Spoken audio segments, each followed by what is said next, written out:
ଝାରସୁଗୁଡ଼ା ଜିଲ୍ଲାର ଲଖନପୁର ବ୍ଲକ ଅନ୍ତର୍ଗତ କୁଶ୍ରାଲୋଇ ଗ୍ରାମ ପଞ୍ଚାୟତର ମୋଟ ଭୋଟର ସଂଖ୍ୟା 3934।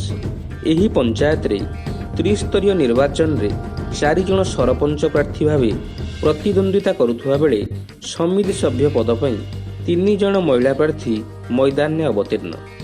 ସରପଞ୍ଚ ପଦ ପାଇଁ ପୂର୍ବତନ ସରପଞ୍ଚ ରଘୁମଣି ପ୍ରଧାନ ସମେତ 3 ଜଣ ପ୍ରାର୍ଥୀ ପ୍ରତିଦ୍ୱନ୍ଦ୍ୱିତା କରୁଛନ୍ତି। ରଘୁମଣିକୁ ଚେକ୍ ଦେବା ପାଇଁ ବିଜେପିର ଯୁବନେତା ବିଶ୍ୱନାଥ ଭୋଇ ରଣନୀତି ପ୍ରସ୍ତୁତ କରୁଛନ୍ତି। ସୂଚନା ଅନୁଯାୟୀ ବିଶ୍ୱନାଥ ସରପଞ୍ଚ ପଦରେ ବିଜୟୀ ହେଲେ ଅଗ୍ରାଧିକାର ଭିତ୍ତିରେ ସ୍ଥାନୀୟ ନିଯୁକ୍ତି ପ୍ରସଙ୍ଗ ସମେତ ପଞ୍ଚାୟତର କୃଷି ସମସ୍ୟା ଦୂର କରିବେ ବୋଲି ସୋସିଆଲ ମିଡ଼ିଆରେ ମତବ୍ୟକ୍ତ କରିଛନ୍ତି। ଏ ସବୁ ଅଙ୍କକଷା ଭିତରେ ଆମେ ପହଞ୍ଚିଥିଲୁ ବ୍ରଜରାଜନଗର ନିର୍ବାଚନ ମଣ୍ଡଳୀ ଅନ୍ତର୍ଗତ କୁଶ୍ରାଲୋଇ ଗ୍ରାମ ପଞ୍ଚାୟତରେ ସମିତି ସଭ୍ୟ ପ୍ରାର୍ଥିନୀ ରୀନା ଓରାମଙ୍କୁ ଚେକ୍ ଦେବା ପାଇଁ ଏକ ନିର୍ଦ୍ଦିଷ୍ଟ ଠିକାଦାର ଗୋଷ୍ଠୀର ପୃଷ୍ଠପୋଷକତାରେ ସୌଭାଗିନୀ ଓରାମଙ୍କୁ ଛିଡ଼ା କରାଇଥିବାର ସବୁଠି ଚର୍ଚ୍ଚା ଚାଲିଛି। ଏହି ସୁଚିନ୍ତିତ ରଣନୀତି ଆଗକୁ କେତେ ଫଳପ୍ରଦ ହେବ ତାହା ସମୟ କହିବ।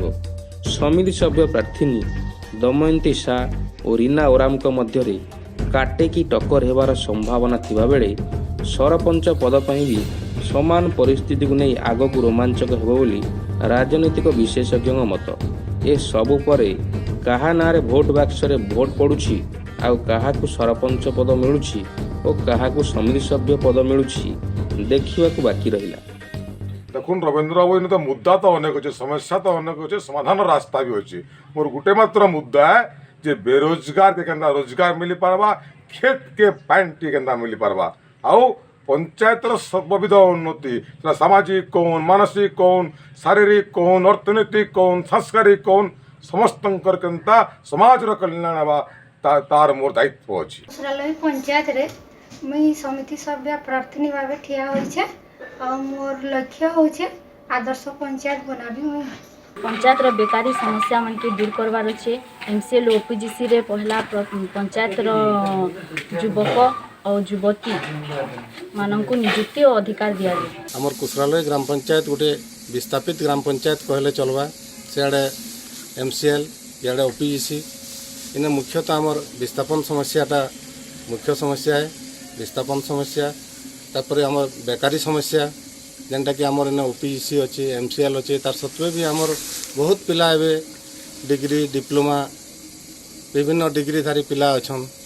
शिक्षागत योग्यता थी निजुक्ति सुजोग मिलूना ताको प्राथमिकता देकरी कि निजुक्ति सुजोग सृष्टि करावा। आम रीना ओराम के पांचपाली गाँव सबे समर्थन करूँ जे ताके आगु इलेक्शन रे भर कहीकि कहलु हेले ठिका काम नहीं पार कहीकि से माने कहउछन जे दुईटा गुटे रे उठैछन 2 लोग के। ଝାରସୁଗୁଡ଼ା ଲଖନପୁରରୁ ରବୀନ୍ଦ୍ର ବାରିଙ୍କ ରିପୋର୍ଟ, ପ୍ରଜା ନ୍ୟୁଜ୍।